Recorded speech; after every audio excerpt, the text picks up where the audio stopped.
Presidente, buen día. ¿Qué tal, Antonio? ¿Cómo estás? Bien, todo muy bien, gracias por venir.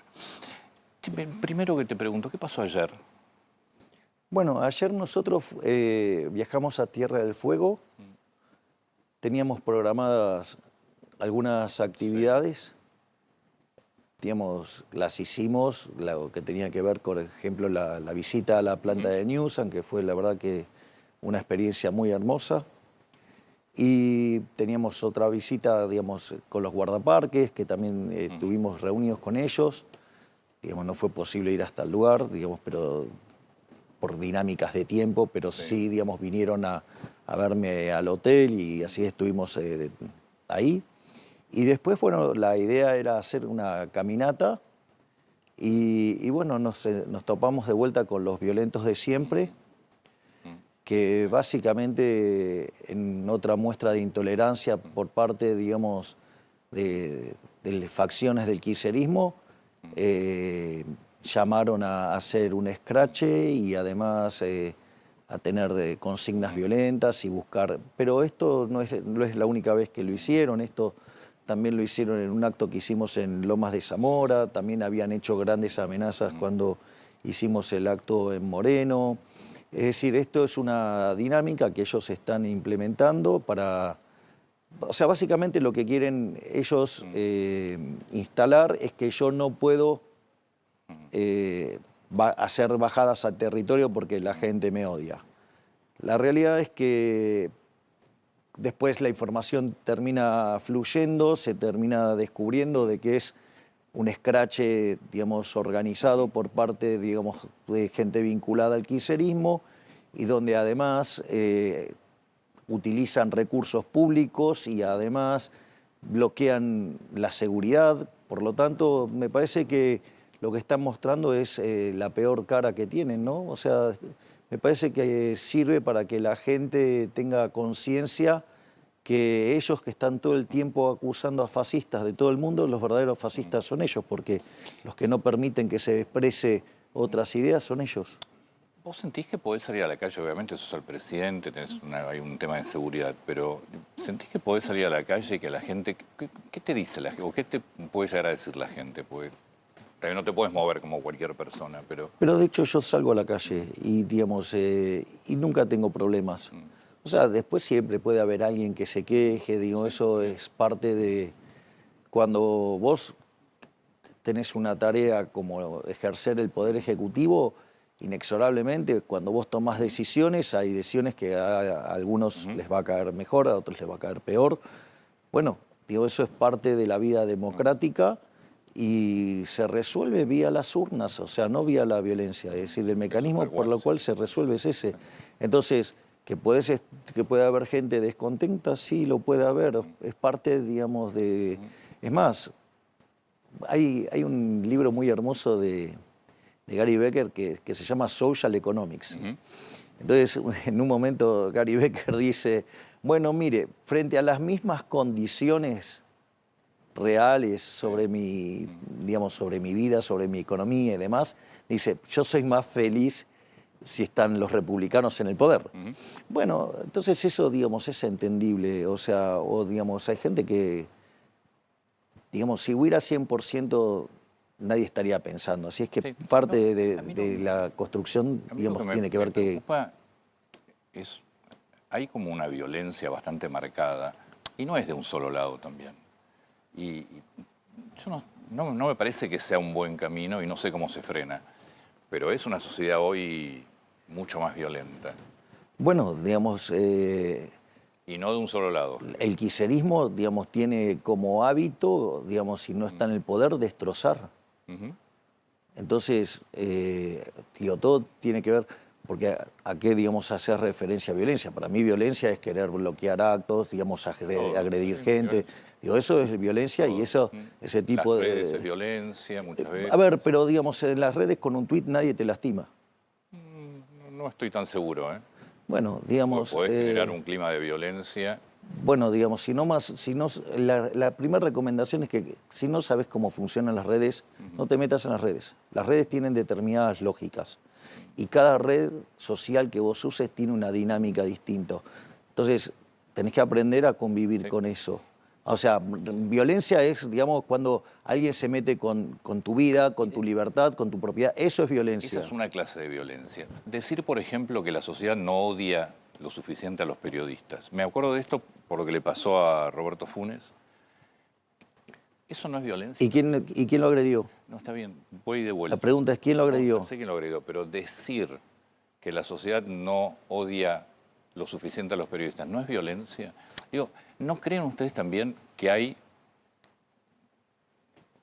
Por eso yo de violencia, para mí hay violencia de los dos lados. No, pero no, vos, no, para mí esa diferencia que estás marcando hay un abismo. Una cosa es lo que vos digas y quieras decir. Como presidente, ¿no? Genera... Y, digamos, ¿pero qué? Digamos, entonces acá está restringido el derecho de expresarse. No, yo no. Entonces, vos podés decir lo que quieras. bueno, Lo que pasa es que uno puede decir lo que quiera, pero también hay que asumir consecuencias. Bueno, y hay que digo, responsabilizarse. la consecuencia es agresiones físicas de parte, digamos, de la gente que está de nuestro lado, no hay. Es decir, y las redes sociales tienen una determinada dinámica. Si no sabemos entender de cómo van las redes sociales, ahora, la violencia física, que es la que verdaderamente, digamos, tiene consecuencias, bueno, digamos, esa es la ejerce del kirchnerismo. Te digo, no podés poner, digamos, es inaceptable poner en un mismo nivel la violencia física contra, digamos, o sea, y que va contra tu vida, contra tu libertad y contra tu propiedad, contra un tuit. Yo creo que hay violencia que es el resultado de otra clase de violencia. Digamos... Es lo que yo creo. Bueno, eso, digamos, no es cierto. ¿Por qué crees que perdieron como perdieron en la provincia de Buenos Aires? Hay varias cuestiones por las que se dio el resultado. En principio, lo primero que hay que entender es que las elecciones distritales, primero, no son un buen predictor de las elecciones nacionales. Yo recuerdo cuando fue la campaña del 2023, nosotros con la estructura que teníamos no podíamos participar en todos los distritos. Y es más, en los pocos distritos que participamos, recuerdo que nos había ido muy mal. Dicho esto, lo que ocurre en una elección distrital, digamos, no tiene por qué tener corolario o implicancias en la elección nacional. Ese es el primer punto. Sí. Digo, para poner las cosas negro sobre blanco.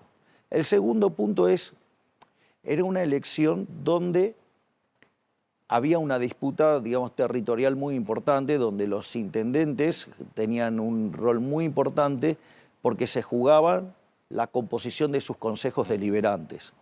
Por lo tanto, hicieron una elección con el formato como si fuera una elección de tipo nacional.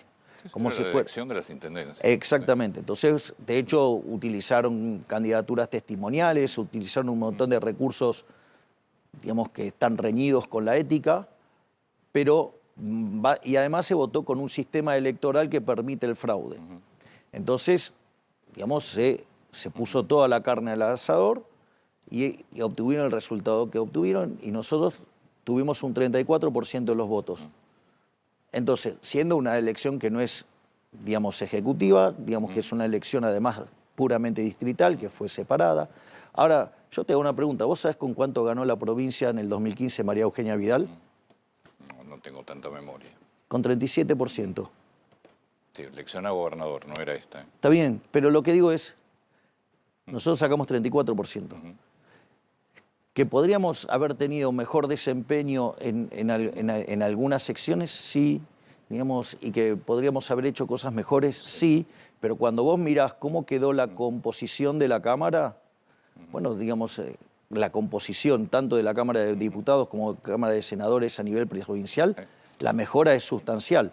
Ahora, digo, que hubo una derrota, es cierto, pero no como la forma en la que se la pintó. No son 13 puntos. Está bien, pero digamos, yo no lo estoy negando, pero estoy diciendo, es una elección distrital, digamos, que se votaba con otro tipo de boleta, que además, digamos, se jugaba muy fuerte el territorio y los intendentes tenían un rol fundamental, y que, digo, la clave estuvo en si el peronismo estaba separado o estaba junto. O sea, cuando fue separado, digo, pasó con la elección de Vidal, ganó con 37%. O sea, nosotros tuvimos 3 puntos de eso.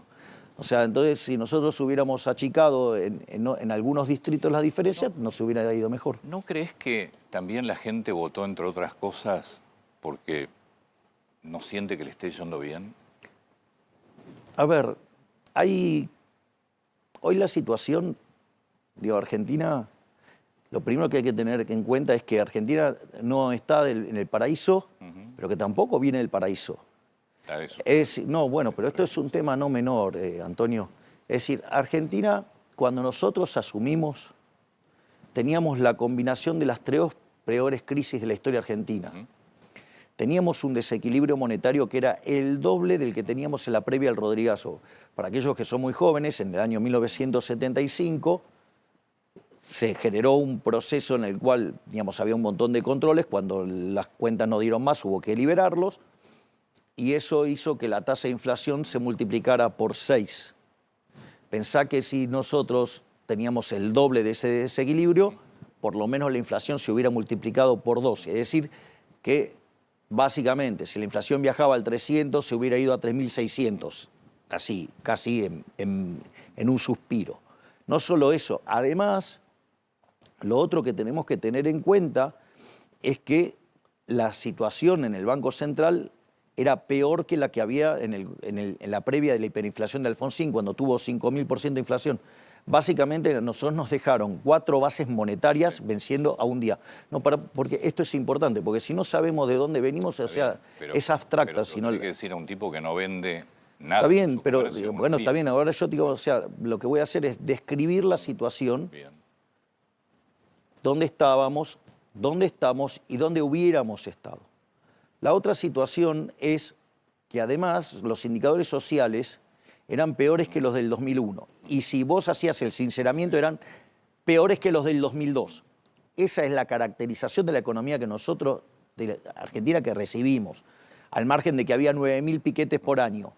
Entonces, dicho esto, el camino que tenía Argentina era para convertirse en Venezuela. Esa es la realidad. Sí. Ahora, nosotros llegamos y, por ejemplo, la inflación viajaba al 1,5 diario. Si vos querés el consumidor al 25%, si querés mayorista al 54%, si la querés interanual al 300%. Bueno, hoy interanual viaja al 30%, digamos, la mensual está oscilando entre el 1,5 y el 2,5. Eso es bueno, entonces, la primera pregunta, ¿con inflación estás peor o mejor? Pero vamos por punto concreto, digamos, pero vamos por punto concreto. ¿Vos estás mejor con más inflación? Pero me dejás responder. Yo digo, está claro lo que vos me planteás y es cierto que con inflación se está peor. Bueno, ahora, entonces, primer punto. Resulta que el comerciante pero de vuelta, siente que con inflación vendía más. No, eso es falso. Pero de vuelta, es falso porque el PBI per cápita caía desde el año 2011. Entonces, eso es falso. Entonces, digamos, empecemos a ponerle rigurosidad a los números. Primer punto, entonces, está claro que tenemos menos inflación y con menos inflación estamos mejor. Punto. 2, yo miro los indicadores de actividad. Cuando miraba actividad, venía en caída.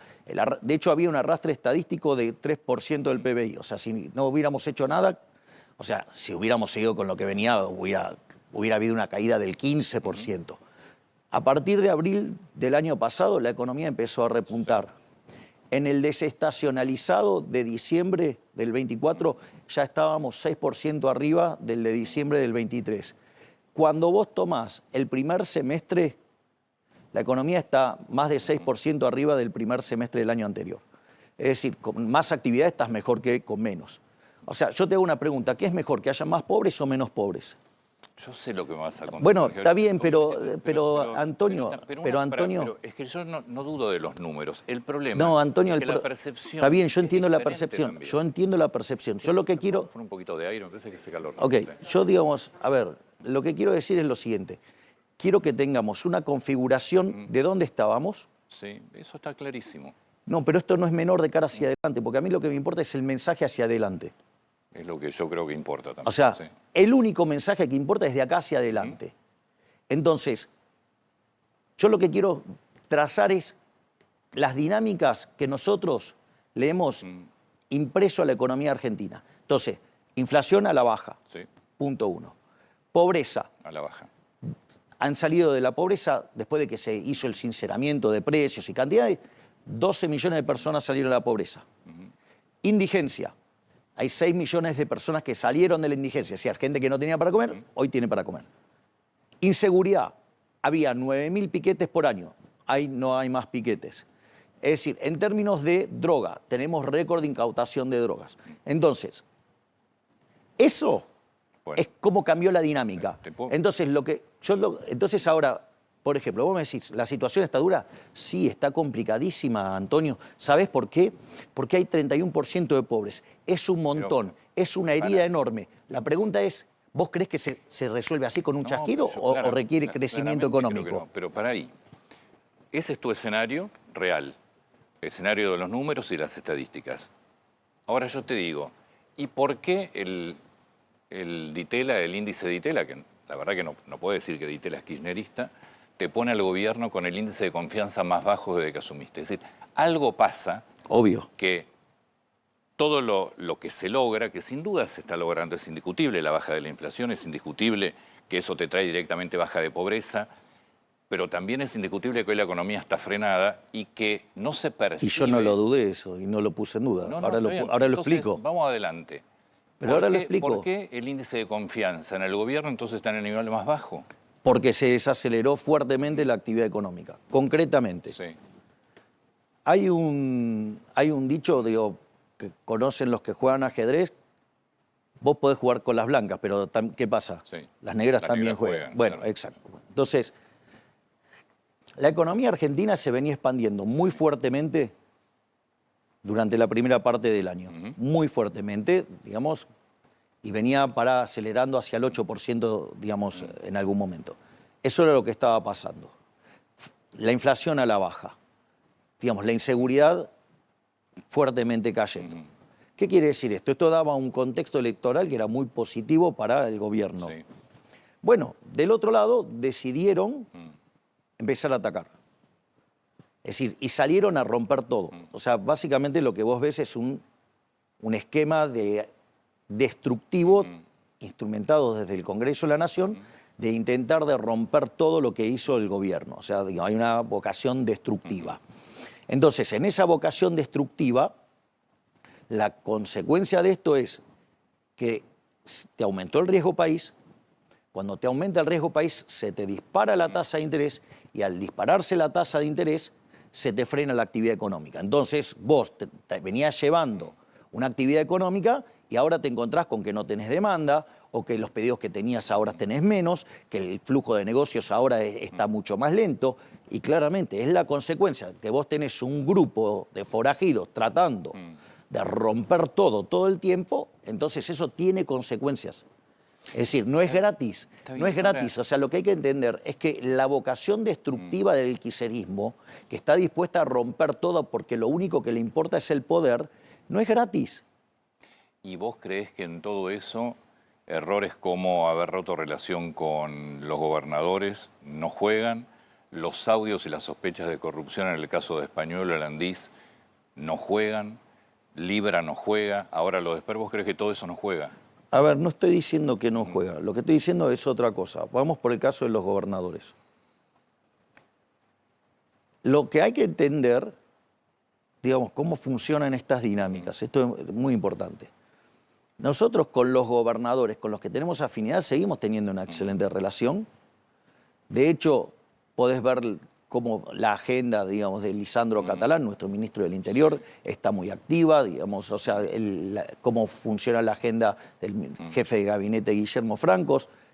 Pero una de las cosas que pasa es que vos estás en un año electoral.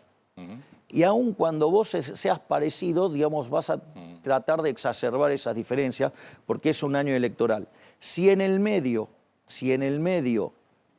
el verdadero opositor y el mayor miembro del partido del Estado, que es el kirchnerismo, quiere romper todo, la consecuencia es que estos grupos que están en situaciones intermedias van a tratar de exacerbar sus diferencias. Es decir, es propio del año electoral. Es decir, si uno no entiende cómo funciona la lógica del año electoral, entonces sumás. Es decir, que a vos no te sorprende lo que está pasando. No, porque básicamente tenés una fuerza destructiva, que es el kirchnerismo, Y como estás en año electoral, los que, digamos, con los que podés tener un diálogo razonable tienen incentivos a exacerbar sus diferencias. El gobierno no cometió errores. Digo, a ver, todo aquel que hace cosas comete errores. Está bien. Es decir, el único que no comete errores es el que no hace nada. Yo, digamos, suelo hacer un ejemplo que a mí me encanta mostrar, lo que es la final de Boca contra el Milan en Japón. Terminan yendo a los penales, o sea, Boca gana por penales y Bataglia había errado el penal. Va un periodista y le pregunta a Bataglia qué se siente haber errado un penal. Y Bataglia, con una sabiduría enorme, le dice: ¿vos pateaste alguna vez un penal en una final del mundo? O sea, los penales lo erran lo que patean, digamos, lo que no patean y lo que está en la tribuna menos.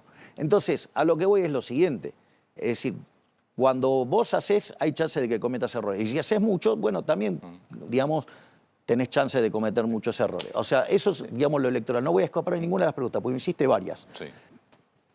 El otro tema que vos me dijiste es Escuchas. el de las escuchas. Digamos, Primero, ¿vos creés que es la voz de Españolo? O vos dijiste en un momento inteligencia no, artificial. a mí no me importa si es o no la voz de España. Voy a ir al core. Sí. Voy a ir al core. El core es que lo que dice es falso. Okay. Primer punto. O sea, lo que dice es falso, independientemente que sea o no la voz de él, independientemente de si la escucha es ilegal o no. O sea, no me importa, de eso no me importa nada, digo, te diría técnicamente. Lo que sí me importa es que lo que dice es falso. Básicamente, en política, digo, quizás la gente no lo sabe. Esto, digo, yo lo aprendí cuando me metí en este trabajo, por decirlo de alguna manera. Hay mucha gente que se dedica a hablar peste de otras personas. O sea, Sí. de hecho, Era un funcionario tuyo. está bien, pero, a ver, es muy normal en política que vos te vayas encontrando con personas que se juntan con otras personas y se ponen a hablar pestes de todo el mundo y después, digamos, no hay ninguna prueba de nada. O sea, yo lo llamo chimento de peluquería. De hecho, a varias personas en mi transcurrir de la política que me tocó vivir, que hacían ese tipo de cosas, los eché a todos. Ese es el primer punto. Y respecto del caso estricto de Españolo, o sea, conmigo nunca tuvo esas charlas. Digamos, o sea, las que eran los domingos, te imaginas que hablábamos de ópera y demás, Sí, sí, sí. y y después hay un trabajo que él había hecho que era muy bueno, que era todo el tema del combate al antisemitismo. Y ese fue un trabajo, digamos, en el cual, digamos, yo estaba involucrado muy, muy fuertemente en ese tipo de cuestiones. Dicho esto, ahora, después hay otra serie de temas, que es el montado de una red de espionaje paralelo, o sea, digamos, que espiar a una persona está mal, y encima además, o sea, te pusiste a espiar al Poder Ejecutivo. Es decir, en ese sentido, yo ya había hecho antes una denuncia sobre Jorge Rial y Mauro Federico, donde básicamente Mauro Federico termina confesando de que a pedido de Rial habían montado una red de espionaje, digamos, para hostigarme con mis perros. Pero dicho, o sea, o como yo les digo, mis hijitos de cuatro patas. Pero decime, a ver, concretamente, ¿vos confías en Españolo? ¿No crees que Españolo puede ser un funcionario o un exfuncionario corrupto? A ver, lo que yo digo es lo siguiente, si él hubiera visto eso, Sí. en cumplimiento de los deberes de funcionario público, lo debería haber denunciado. Está Como claro. no lo denunció, al tomar, digamos, conocimientos públicos esos audios, sean tomados ilegalmente o lo que fuera, que te digo de vuelta, es un elemento de 25º orden, lo desplacé porque tendría que haber hecho esa denuncia. Y además, cuando me entero que se la pasaba hablando mal de otros funcionarios, Sí. era obvio que lo tenía que desplazar. O sea, por lo tanto, es más, hasta llegan a cuestiones ridículas. Por lo tanto, la realidad es que todo eso es falso. ¿Por qué Karina no habló hasta ahora del tema? A ver, la pregunta es, yo te lo hago al revés. ¿Mi hermana es una persona que se caracteriza por hablar mucho? No, pero... Y entonces, bueno, digamos, ¿por qué no, crees que, digamos, cambiaría su forma de ser? Porque están sospechándola, ponen en duda la honestidad y hablan de una coima de un 3%. Digo, Bueno, si bueno, pero está bien, pero eso es absolutamente ridículo. Porque vos sabés que cuando nosotros llegamos, Andís estaba bajo la órbita de, ¿cómo es? La Secretaría General. Sí, el Ejecutivo. Sí. Exactamente. Y lo primero que hizo mi hermana se la sacó de encima, la mandó a Capital Humano. Sí. Sandra dijo que no quería tener, digamos, las cosas de salud en Capital Humano. Entonces, lo que hubo que hacer es crear el Ministerio de Salud. Y de ahí, entonces, desde Capital Humano se mandó a Jefatura de Gabinete y de Jefatura de Gabinete a Salud. ¿Sí? Entonces, si vos te podés quedar con el 100, ¿por qué te vas a quedar con el 3? Es ridículo, no resiste el menor análisis. Entonces, y además, digamos, de vuelta, la claridad, digamos, del momento, de la operación, es bastante dividente. Y además, ¿quién es el que levanta el dedo acusador? Porque si vos me decís que te está levantando, digamos, alguien con autoridad moral y encima te está levantando el dedo, un tipo que es un mentiroso. Es una escucha de un funcionario del gobierno. Está bien, pero también, digamos, aquellos que estén, digamos, ¿sabés qué? Vos te pones a escuchar a un montón de gente de la política y te puedo asegurar que hay el 80% de la gente se dedica a decir este tipo de tonterías. O sea, desconozco el motivo por qué gente de la política vive haciendo eso. O sea, pero de vuelta, existe. ¿Vos confías, no? Obviamente, en Karina Milei lo sé que sí. Absolutamente. Zule Menem, que también lo menciona. Trabaja con ella y, digamos, y claramente no hay ningún problema. O sea, digamos, esa dependencia ni siquiera está cerca de ellos. Martín Menem. Confianza total y absoluta. Te paso al otro tema que saltó en estos últimos días. Espert, que es el cabeza en provincia de Buenos Aires. Ok, de vuelta a lo mismo. Esto es otra operación más.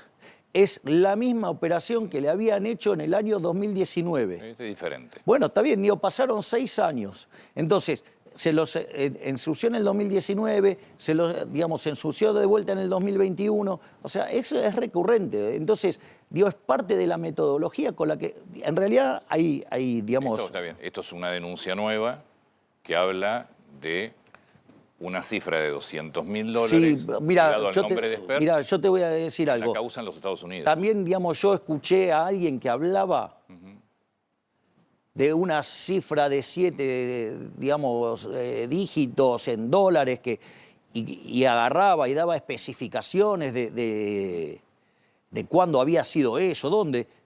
Y lo peor de todo es que yo había estado en ese lugar y era todo falso. De hecho, digamos, se hizo la demanda Espert y la ganó. Entonces, digo, de vuelta, chimento de peluquería, operaciones para ensuciar, Bueno, es parte de las... Pero es que esto es parte... Pasa, no es un chimento de peluquería, es una causa de Estados Unidos. Bueno, está bien. A ver, que avance la justicia, que avance la justicia. Es decir, digo, lo que sorprende es que esto justo aparece ahora, en este contexto. Son cosas, digo, raras, ¿qué querés que te diga? Digo, ya fueron por eso en el 2019, después por el 2021. O sea, entonces te meten todo este ruido de vuelta en el periodo electoral. A ver, no nos olvidemos. Enrique Olivera en el 2005, de Narváez en el 2009, a la señora Bullrich en el 2017, digamos, se lo hicieron a Espert en el 19. Digo, es parte, a ver, es parte de la franquicia. El socialismo del siglo XXI, no, porque hay que entender que es algo más amplio, tiene esta metodología. O sea, los tipos trabajan y construyen sobre esto. Y es una metodología que la tienen desarrollada hace 35 años. Dicho esto, ¿sí? La franquicia local, que es el kirchnerismo, digo claramente, cuando llega el momento electoral y se ven amenazados, recurren a todo este tipo de trampas. Bueno, mi esperanza es que las personas, con el correr del tiempo, vayan identificando este modus operandi y que se den cuenta que son, digamos, una banda de forajidos. Te traigo a la parte de nuestra vida diaria. ¿Qué nos va a esperar? Es decir, vamos a suponer que ganan el 26 de octubre. No tengo dudas. ¿Qué cambia el 27? No tengo dudas que vamos a ganar el 26 de octubre. ¿Qué cambia el 27 de octubre? Después te voy a preguntar qué pasa si pierden. Bueno, en principio lo que nosotros vamos a ver es que va a haber una fuerte baja de la volatilidad. Bien. Entonces, todo lo que es el escenario a futuro, Dios, va a estar clareado. Es decir, vos te vas a encontrar con una situación donde la incertidumbre que hay hoy, digamos, generada por el ruido que continuamente está... Porque vos viste cuál es la única propuesta que tiene la oposición. No, la verdad, a ver, esto siendo completamente objetivo, no hay propuesta. No, sí tiene una propuesta. Es romper lo que hicimos nosotros. Bueno, eso se está viendo en el Congreso, básicamente. Bueno, está bien, pero esto es importante que la gente tome claro. Cuando vos te encontrás con un comportamiento de ese nivel de irracionalidad, Mucha gente que dice que estaba mejor antes, ¿eh? Sí, bueno, sí, seguramente los que estaban, digamos, con negocios vinculados al poder, de eso no tengo duda. Ahora, digamos, ¿estamos de acuerdo con que queremos mantener esos kioscos corruptos? Digo, Claramente no. a ver, los gerentes de la pobreza en el gobierno anterior estaban bien, estaban mucho mejor que ahora. Ahora ese curro se terminó, pero estamos de acuerdo que terminar con los curros está bien. Mucha gente que no es gerente de la pobreza y que no es funcionario ni que fue funcionario, hay mucha gente que siente que estaba mejor. Bueno, digamos, podemos discutirlo, podemos discutirlo. O sea, yo no tengo problema, yo puedo discutir todos los temas. Estoy de acá, vos me preguntás lo que se te da la gana, yo te lo contesto. Pero quiero... Entonces, te vas a encontrar con una situación donde vas a tener un derrumbe de la incertidumbre. Eso lo que va a permitir es recuperar el horizonte temporal y que vos empieces a tomar decisiones en función de una mejor perspectiva. Porque la perspectiva que trae nuestro modelo es que hacia adelante haya menos inflación, que haya menos pobres, que haya menos indigentes, digamos que terminemos de extirpar el problema de la inseguridad, ¿sí? Pero además nosotros tenemos toda una agenda de reformas hacia adelante y que también es muy importante que estas reformas sean bien secuencializadas, porque esto también es importante. Por ejemplo, vos tenés lo que es toda la agenda futuro, tiene tres direcciones. Una que tiene que ver, por ejemplo, con la reforma tributaria, otra que tiene que ver con la reforma laboral y otra que tiene que ver con la apertura de la economía. Ahora, la secuencia de las reformas no es indistinta. O sea, yo no puedo arrancar con la reforma externa, o sea, con la apertura. ¿Por qué? Porque si yo abro la economía y no te bajo los impuestos, eso va a pegar sobre el mercado laboral y eso puede pegarte, ya sea o porque bajan los salarios o porque se pierden puestos de trabajo o ocurren las dos cosas a la vez. Consecuentemente, la dinámica es, avanzamos en una reforma tributaria para poder bajar los impuestos, se liberan recursos que se transforman en inversión. Eso va a generar que se contrate mayor cantidad de trabajadores. Cuando vos en el medio estás desregulando el mercado laboral, lo que vas a hacer es que además eso sea mucho más intensivo en trabajo. Por lo tanto, vas a generar muchos puestos de trabajo. Y después abrís. Ahora, como en el medio vos vas teniendo negociaciones, porque hay negociaciones, y que claramente vos vas a mandar una reforma y no va a salir el 100%, va a salir una parte. Entonces, de ahí calibrás la reforma laboral, de ahí calibrás la externa. ¿Vos crees que vas a poder negociar? Sí, claro, de hecho estamos negociando ya las reformas de cara digamos, al 11 de diciembre del 25. Sí, claro, ya lo estamos haciendo. ¿Qué pasa si te cambian la ley de DNU? Bueno, a ver, uno se tiene que adaptar a las reglas. O sea, si vos te fijás, a mí me han dicho de todo, pero yo siempre juego dentro de las reglas. Bueno, digamos, se juega dentro de las reglas. Sí, bueno, la ley de emergencia y discapacidad está promulgada, pero no está activada. Bueno, porque el problema es que nació con un defecto. Que Es decir, no de dónde sale el dinero. que no está especificado de dónde sale el dinero, o sea, está violando lo que tiene que ver con la administración del Estado, donde cuando vos determinás un gasto, tenés que decir cómo lo vas a financiar. Entonces, si vos no decís cómo lo vas a financiar, tenés digamos, no es un problema del Ejecutivo, es un problema de que digamos, el Congreso sancionó una ley, determinó un gasto y no dijo cómo lo va a financiar. ¿Vos crees que si ganan las elecciones el 27 o el 28 de octubre o en noviembre, la gente va a sentir algo diferente? ¿Va a ver que se mueve algo más? Absolutamente. Que está parada hoy. Claro, bueno, pero es que no es menor eso, Antonio. Hoy lo que vos tenés es que la política te está llenando de ruido tu perspectiva futura, por decirlo de alguna manera. Y eso se manifiesta en los precios del futuro, por decirlo de alguna manera, y eso te hace saltar la tasa de interés. Eso lo que hace es frenarte la actividad, frenarte el empleo, ¿sí? Es más, te genera oscilaciones en la tasa de inflación, pero al margen de eso, disipado este evento, lo que vos te encontrás es que entonces la economía vuelve a recuperar. Yo te voy a decir algo, nosotros durante el 2024 hicimos muchísimas cosas. Hicimos, no solo que pusimos en caja las cuentas fiscales después de 123 años, acomodamos en un mes, acomodamos el Banco Central en 6 meses, hicimos 9.000 reformas estructurales.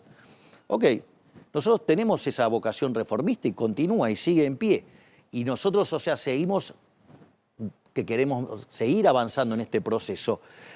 Y lo que quiero decir es que la composición de la Cámara que vamos a tener hacia adelante es muchísimo mejor que la que teníamos hoy o la que teníamos cuando arrancamos. Entonces, ¿qué es lo que yo le quiero transmitir a la gente?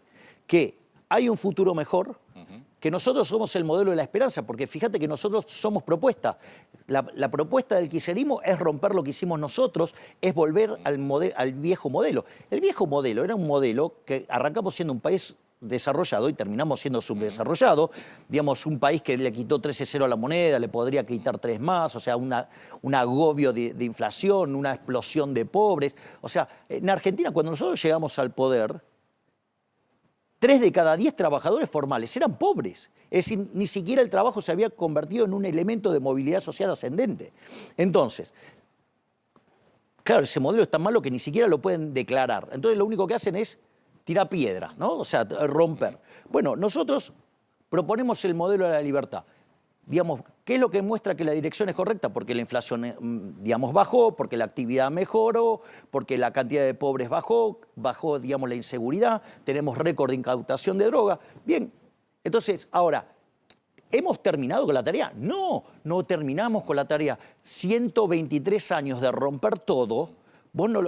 Mira, por ejemplo, detrás tuyo hay un edificio, ¿no? Hay una foto de un edificio. Sí, es una camarita de la ciudad, sí. Bueno, o sea, vos construir ese edificio demanda mucho tiempo. Ahora vos después vas con el sistema de los explosivos y querés lo rompes en 1 hora. Sí. Digo, viene Bombita Rodríguez y te lo dinamita y te lo hace caer en 1 hora, por decirlo de alguna manera. Entonces, lo que quiero decir es que construir demanda tiempo, demanda tiempo. Es decir, nosotros comprendemos, valoramos, ponderamos el esfuerzo enorme que están haciendo los argentinos, porque nosotros nunca dijimos que iba a ser fácil, jamás dijimos que iba a ser fácil, pero digo, la dirección es la dirección correcta, y no solo eso, la verdad es que estamos a mitad de camino, entonces estamos en un momento bisagra, es decir, entonces que hagamos que valga la pena el esfuerzo, porque nosotros estamos acomodando todo el desastre que dejaron. Y ya no solo, digamos, de lo que fue el desastre del gobierno de Alberto Fernández, estamos arreglando el desastre de 123 años. Entonces, bueno, ok, pero estamos a mitad de camino, digo, todavía falta, digo, esto no está terminado de vuelta. 31% de pobres, ¿sabes qué? Es un montón, es horroroso, es inmoral. Estoy de acuerdo. Pero es fruto, digo, de las malas políticas porque Argentina era un país desarrollado cuando arrancó el siglo XX. Entonces, nosotros vinimos a cambiar eso. Los resultados dicen que vamos en la dirección correcta. ¿Está terminada la tarea? No, falta un montón. Pero, digamos, lo que tenemos que hacer es cruzar el río. Hay que cruzar el río. O sea, y estamos en eso. Entonces, lo peor que podrías hacer es que estando en la mitad del río quieras volver para atrás. O sea, sería, digamos, demencial, sería suicida. Porque volvés a todo lo que no querés. ¿Eso sería perder las elecciones? Eso, digamos, hay que ver, digamos, a qué se llama perder. Digo, la verdad que lo que cuenta es cómo te queda la composición de la Cámara. Es decir, digamos, más allá de la pirotecnia de cómo termine los porcentajes, lo más importante es cómo termina la Cámara. Y yo te puedo asegurar que la Cámara de Diputados y Senadores, después de el 26, va a ser mucho mejor que la que tenemos ahora. Y con lo cual vamos a hacer muchísimas más cosas, porque además estamos trabajando en todos los acuerdos para que a partir del 11 de diciembre del 25 empecemos de vuelta con las reformas. Entonces, lo que tenemos que tener en claro es que todo este esfuerzo vale la pena. Es decir, te estamos yendo en la dirección correcta, los resultados se están acompañando. Obviamente que mientras que está el Partido del Estado y están los kirchneristas tratando de romper todo, bueno, eso genera un parate, pero el parate no lo generamos nosotros. El parate, digamos, lo generaron, digamos, los orcos intentando romper todo. Si vos me permitís, voy a contar algo, digo, que Toto lo contó. Nosotros, allá por septiembre, octubre del año pasado, nosotros habíamos lanzado la dolarización endógena. Sí. ¿Por qué? Porque nosotros habíamos dejado fija la base monetaria amplia y había un mecanismo endógeno por el cual, digamos, se iba ampliando la base monetaria. ¿Te acuerdas que yo hablaba de que converjan las bases monetarias, la inflación, el tipo? Bueno, que esas eran las condiciones para sacar el cepo. Y una de las cosas que nosotros vimos es que ese proceso, la gente no estaba llevando a cabo la dolarización endógena. Le habíamos dado, entonces, lo que nosotros planteábamos que era un problema que en algún momento se nos iba a restringir la cantidad de dinero y, digamos, nos íbamos a meter en una situación de deflación o de matar la actividad porque justamente la economía no se monetizaba. Nuestro primer diagnóstico era, bueno, hay cepo. Ok, hay cepo. Entonces, ¿qué hicimos? Empezamos a trabajar por el cepo. En una medida única en la historia argentina, después de que el kirchnerismo le robaba las reservas al Banco Central, porque le ponía papelito de colores, lo cual es una estafa a los tenedores de pesos, nosotros decidimos revalorizarle los pesos a los argentinos. Entonces se tomó la deuda con el Fondo Monetario Internacional, la tomó el Tesoro, y con eso le pagó la deuda al Banco Central. El mayor acreedor del Tesoro Nacional era el Banco Central, es el Banco Central. Entonces se recompuso el activo del Banco Central. Frente a esa situación donde además se da la salida del cepo y era todo fiesta, ¿sabes lo que hice yo al otro día de la salida del cepo? Llamé al equipo económico y le dije, muy lindo lo de ayer, ahora tenemos que pensar de acá para adelante. Dije, hay que sanear el pasivo del Banco Central. Básicamente había unos instrumentos que se llamaban LEFI, son instrumentos que vencían a un día. A un día vencían. Entonces dije, porque todo el daño que puedan hacer, lo van a hacer. En ese momento, Toto me dijo, estaba todo el equipo, ¿pero no te parece que es exagerado? No, porque todo el daño que puedan hacer, lo van a hacer. Después, de hecho, el equipo le pareció que era un escenario extremadamente pesimista. Ahora, digo, porque esta medida tuvo muchísimos detractores, de que se hizo mal, que esto, que el otro. Sí, bueno, digamos, o sea, me gustaría, digo, que haya también, digamos, honestidad intelectual y me digan qué hubiera pasado si esos 20 billones en español, no 20 billones, 20 billones en español. Más de 20.000 millones, un cero más. ¿Qué pasa si hubiera estado en la calle, en este contexto? Eso no lo dice nadie. ¿Vos te imaginás esa liquidez a un día con el Partido del Estado tratando de romper todo? Digo porque, entonces, ahora, proteger los logros económicos con eso, digo, te hago una pregunta. Vos tenés un ingreso. Con ese ingreso tenés una canasta de consumo. Sí. Mi pregunta es, si vos ahora te comprás un seguro, y un seguro potente, ¿qué te va a pasar con el consumo del resto de las cosas? Si yo me compro un seguro... Potente. Sí. O sea, te vas a gastar una buena cantidad de plata. Voy a dejar de consumir una serie de cosas porque no me alcanza el dinero. Bueno, exactamente. Digamos, nosotros proteger el equilibrio macroeconómico que protege a los argentinos, digo, fue un seguro, ¿sí? Y obviamente, si el siniestro se presentaba, Sí. que efectivamente lo estás viendo, iba a tener consecuencias en la tasa de interés y en el nivel de actividad. Pero podemos cuidar a los argentinos. Digo, esto no es un tema menor. Es decir, ¿sabes lo que? Gobernar es tomar decisiones. Y las decisiones, a diferencia de cómo se analiza la política en Argentina y a diferencia de cómo en general la miran desde los medios, desde la política, desde distintos lugares, no es estática, no es que vos tomás una decisión y se termina el partido. Nosotros, si hay algo que se caracterizó, y esto es durante la primera parte de nuestro, digamos, primer año, básicamente que era, nosotros solíamos explicar mucho el tema de los árboles decisorios. Es decir, nosotros tomamos las decisiones en función de árboles decisorios. Entonces, a veces, una decisión de corto plazo no se entiende porque no se entiende lo que está detrás. Hay cosas que se ven y hay cosas que no se ven. Te lo voy a hacer con un caso más simple.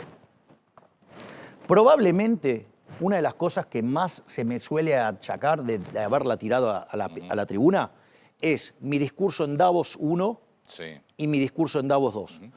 Digo, agarremos, hacemos todo el rastreo, digamos, de lo que dijeron periodistas, políticos, todo era, la había tirado a la tribuna. El impacto de Davos 1 fue tan fuerte que me posicionó como el máximo referente, la silla de la libertad en el mundo. A raíz de eso me permitió hacer un montón de cosas en materia de política internacional. Y eso nos permitió pues, que, por ejemplo, el Fondo Monetario nos permitiera hacer la limpieza del activo. Y digamos, si ahora tenemos que un fuerte endorsement, un apoyo nunca visto en la historia del presidente de los Estados Unidos, Donald Trump, y que en materia de economía tiene 3 operaciones atrás. Tiene un swap por 20.000 millones de dólares, que en caso de que Argentina necesite los fondos, Estados Unidos nos da el dinero para honrar la deuda. Por otra parte, tiene la posibilidad de que el gobierno de Estados Unidos compre deuda en el mercado secundario y que podamos compartir los beneficios entre lo que es el precio de mercado y el precio de la par. Y además, también la posibilidad que el gobierno de Estados Unidos no financie de manera directa. Entonces, vos fíjate, así como nosotros construimos el blindaje, digamos, o el salvataje o el seguro sobre la cuestión monetaria, también lo hicimos sobre el financiamiento. Es decir, nosotros, vos te das cuenta, nosotros ya tenemos cerrado el financiamiento del 26 y estamos buscando cerrar el del 27. Sí, todo eso, si lográs hacer acuerdos políticos, que es una de las condiciones que pone Estados Unidos. Pero de vuelta, a mí lo que hoy no lo tenés. A ver, vamos a esto. Digo, la pregunta, yo cuando digo todas las cosas que dicen, digo, a mí me gustaría que me lo vengan y me lo cuenten a mí, que yo estaba sentado en esa reunión. ¿No te pidieron acuerdo político? A mí no me hablaron de eso. ¿No te pidieron swap con China? No, eso es falso. Eso es falso. O sea, no te pidieron ni que termines el swap con China y que te quedes solamente con el swap de Estados Unidos, ni que armes una estrategia de acuerdo político con gobernadores. Sí, básicamente eso tampoco lo pidieron. No. Digamos, a ver, el motivo por el cual nosotros recibimos el apoyo es un apoyo geopolítico. El resto son operaciones domésticas para levantarse el precio, para meter presión mediática y para poder negociar las otras partes de un lugar mejor. Preguntas concretas. ¿Es este el gabinete que imaginás va a seguir después de octubre? Bueno, ¿Sería una segunda etapa del gobierno? A ver, en principio, no, a ver, en principio, digamos, va a haber recambios, porque, digamos, está bien. Más allá de los dos, Petri va a ganar, digamos, en la provincia de Mendoza y lo va a hacer con amplitud, y la doctora Bullrich va a ganar en Cava con amplitud. Más allá de esos nombres. Bueno, digamos, a la luz de esa situación y los cambios que tengo que hacer por motivos forzados, a mí me lleva a tener que recalibrar el gabinete para que mantenga equilibrio. O sea, lo que tiene este gabinete es que es un gabinete muy compacto y que trabaja muy bien juntos. Entonces, lo que yo, digamos, lo que tengo que volver a hacer es que volver a crear otro equipo que tenga esta compacidad. ¿Imaginás en eso participación de provincias o, por ejemplo, del PRO directo? Bueno, digo, del PRO, digamos, hay funcionarios que estuvieron en el PRO, digamos, es más, ¿de dónde venía ¿Volviste a hablar Patricia? con Mauricio Bullrich, con Mauricio Macri? Mira, yo después de todas las cosas impresionantes que pasaron en Estados Unidos, que yo entiendo que pero a quien no tiene conciencia de la política internacional minimiza los logros de lo que pasó. Es más, hay otros que lo ensucian además. En ese momento, donde todo era algarabía y todo, y era el momento, si vos querés, digamos que alguien se sube al pony, ¿sabés qué hice yo? Le escribí a Mauricio Macri y le di las gracias por las declaraciones generosas que había tenido en las últimas semanas. En realidad había hecho 2 declaraciones y las 2 declaraciones fueron muy generosas. A partir de ahí nos pusimos de acuerdo y que empezamos a retomar el diálogo. Así es que, digamos, estamos trabajando en recomponer, digamos, el diálogo. Digamos, la realidad es que nosotros nos llevamos muy bien. Es cierto que durante casi un año no estuvimos hablando, pero bueno, digamos, pero no es algo que no se pueda recomponer. Digamos, de hecho, Es más, tuvo reuniones con el jefe de gabinete Guillermo Francos, así que estamos avanzando de la misma manera que también avanzamos con gobernadores. Yo Pero sugeriría... Más allá de los gobernadores cercanos como Mendoza, Entre Ríos o Chaco. Pero es que tenemos que trabajar con todos. Está bien. Hay un conjunto de gobernadores que tienen afinidad. Podés tener diferencias que en el periodo electoral se exacerban porque es natural. ¿Vos nunca viste, digamos, qué es lo que pasa en los procesos eleccionarios? En general, ¿quiénes se terminan peleando? Los que son parecidos. Entonces, cuando vos aparecen estas cosas, se exacerba la diferencia. Termina el proceso electoral y estamos todos trabajando. ¿O acaso vos te crees que con algunos que hay pirotecnia verbal no están de acuerdo en que hay que hacer una reforma impositiva, que hay que hacer una reforma laboral, que necesitamos una economía más competitiva? Todos lo saben. Por lo tanto, eso te diría, está sobre ruedas. O sea, se está trabajando. Digo, ¿que es un movimiento rectilíneo uniforme? No. Pero, digamos, o sea, pero es tonto creer que hay un movimiento rectilíneo uniforme cuando además encima estás en el medio de la pirotecnia verbal de las elecciones. Listo, pero digamos, el camino está marcado, digamos, todos sabemos dónde queremos ir. O sea, es la agenda del futuro, es la agenda de la esperanza. O sea, ¿por qué? Porque te das cuenta que funcionó. Y lo que te das cuenta es que los que rompen causan daño. Entonces, digo, hay que tomarlo con más tranquilidad. Yo tengo una última pregunta y ya no te jorobo más. Qué bueno, Diego, solo te queda una sola pregunta. Sí, sos el presidente, tenés que ir a trabajar tampoco. Sí, tengo una reunión, pero... Sí, por eso. Tampoco quiero interrumpirte más el trabajo. Contame el tema internas.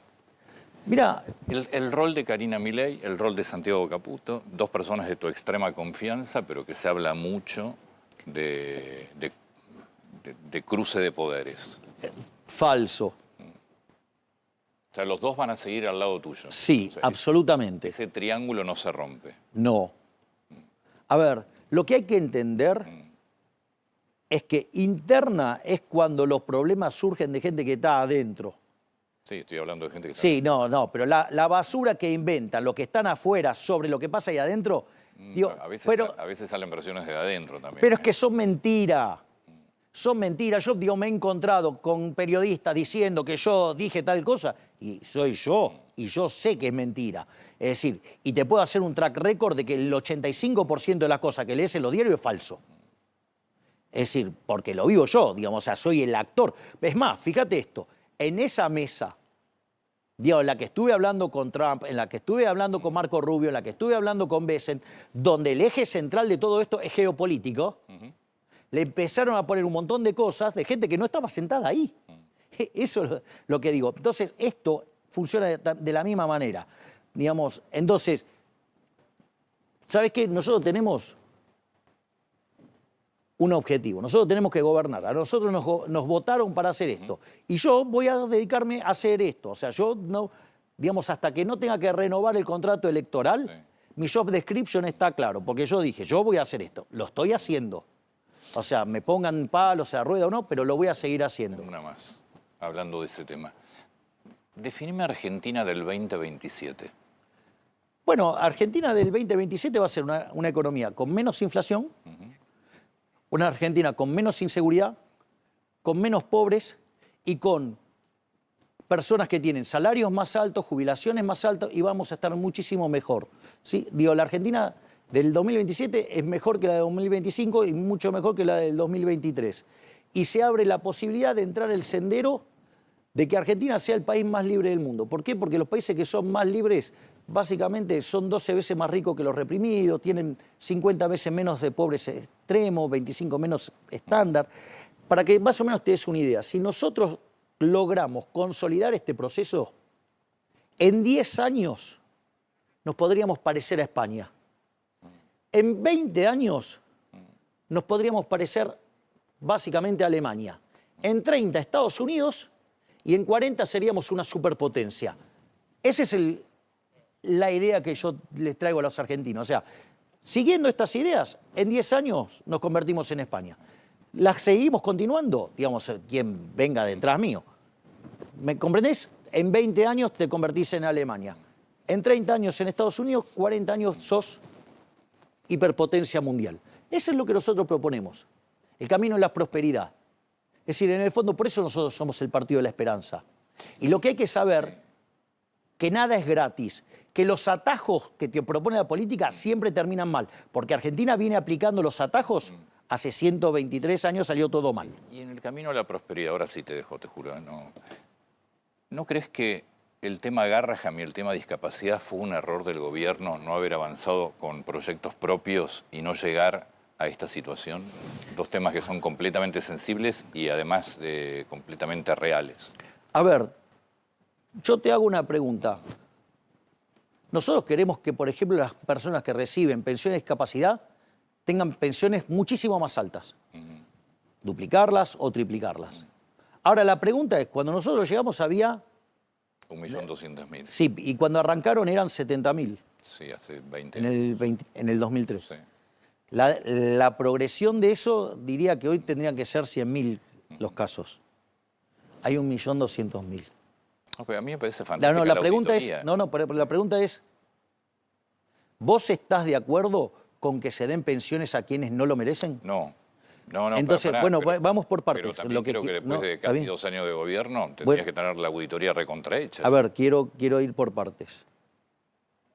Dicho esto, nosotros tenemos como intención que aquellos que verdaderamente necesitan las pensiones, subírsela lo más posible.